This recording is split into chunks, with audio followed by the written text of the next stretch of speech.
a day. Today's episode is probably going to be quite short and sweet. It has been a day and this is the first I have sat down. So I had made myself a coffee. I have found a quiet part of the house. I have my halva, which has to be the best sweet treat ever. And I am just taking 5 minutes. It has been a chaotic sort of day. It started really nicely actually. Peter brought me coffee this morning and I sat in bed for a little longer with my coffee and my book. And then it just took off. It was lovely this morning. James and I went to the library. He hasn't been in the library in quite a while and he asked, could we try out the library, which we did. And I came home with some books, which I'll show you in a moment. So that actually worked quite well. But on the way home, the car broke down again. So the ongoing saga of the car, I literally deposited James home and went straight to the mechanic, and he has kept my car. It's now in car hospital. Thankfully, he has loaned me another car that will do the job until I get mine back. And that kind of then was the rest of the day. I was sitting in the car showroom. I got home and I wasn't long settled and I had to go out again, another message and back in again. So I am literally just sat down and it's almost dinner time. But I thought I would show you the books I got, but I also thought I would tell you about the book I was reading the other day. A few people have asked about it and I cannot recommend this book highly enough. This is the book Unraveling Canada, A Knitting Odyssey by Sylvia Olsen. Now I received this, and I can't remember who gave it to me, about, I think it was last year sometime. And it's a book that have been on my wish list for a while. If you have been here any length of time, you know that I have a real love affair for Canada. I love the place, I love the people, I just love Canada. So when I'd seen this book, when it came out, I'd wanted it. But then I'd thought, it has sat on my table here since I got it. And I hadn't got round to reading it. I thought it was just going to be a wee selection of knitting stories, which I have so many books of just wee knitting stories that I didn't feel drawn to read it at the moment. But I'd started to read it recently. And this book is so much more than it seems. This lady is a knitwear historian, I think. She has, I think she is part First Nations, I'm not sure, there's First Nations there, and this story is a travelogue. This book is a travelogue where she travels from the west coast of Canada to the east coast through each province, so each section is a different province, and she's exploring knitting, the history of knitting in Canada, and the Cowichan, that is probably pronounced all wrong, sweater from the west coast, and how it's part of the fabric and the history of Canadian knitting. It looks at that, it looks at national identity, which I have found very, very interesting.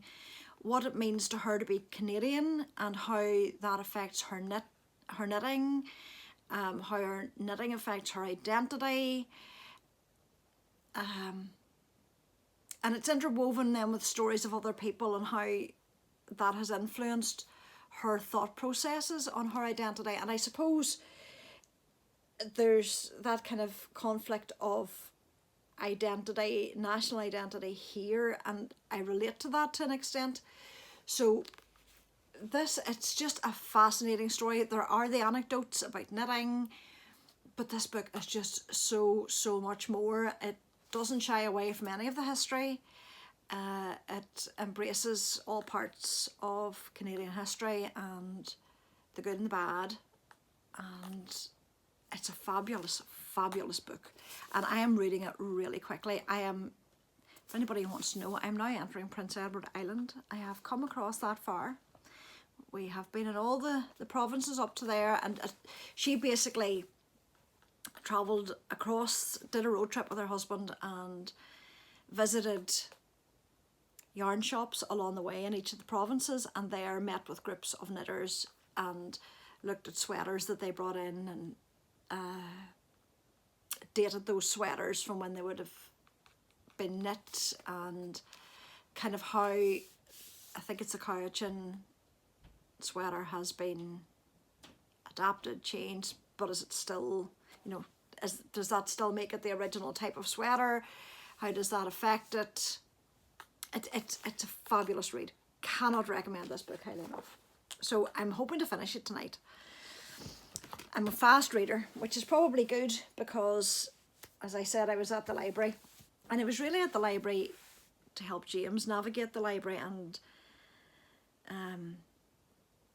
he hasn't really been in the library since he was a child, and he was a voracious reader, so he's wanting to get back into physical books again. So he got a few books out, but basically every shelf I went past, I picked up a book. So I have a month to read these. I can always get them extended. I got this one, Alice Hoffman, The Rules of Magic, and I can't remember if I've read this. I thought I had read all the Practical Magic books by Alice Hoffman. The movie Practical Magic's based on one of these books, and since that she's written a prequel and a sequel, and I have a feeling I've read it, but I'm not sure. But I'll read it again. I'm quite happy to do that. I'm looking forward to that one. Sorcery and Small Magics. I like fantasy and magic books. So this one kind of caught my eye. Set in a forest and sorcerers and magic. I got this one, which again I think is a bit fantasy. The future, the world is at war.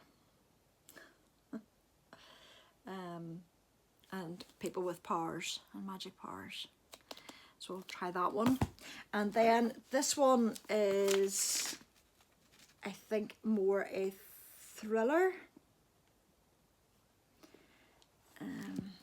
All Rivers Run Free, and this one's set in Cornwall, I think, in England.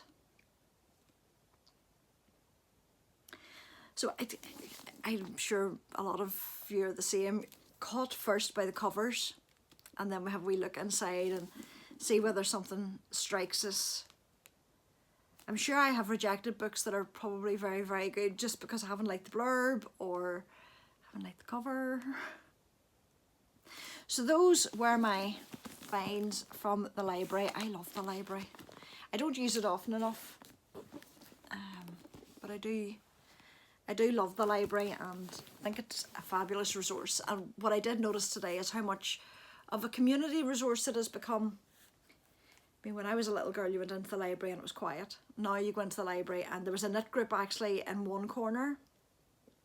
A group of ladies were in knitting, and there was a primary school there with kids, and there were people just sitting about reading the paper or working on the computers, and it just was busy.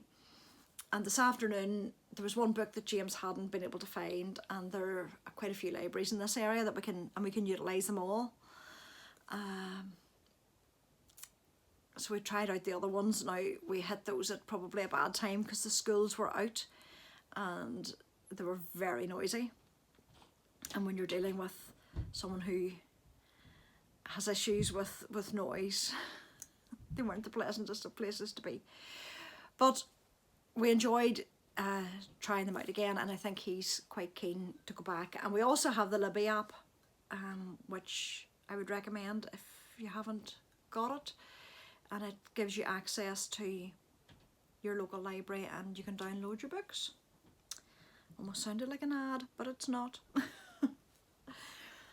So that was my afternoon and my day. I think the rest of my day is going to be quiet knitting. I want to get this uploaded, but I don't actually think I have the capacity to do much more today. So my apologies for it being short. It will be back hopefully to normal service tomorrow.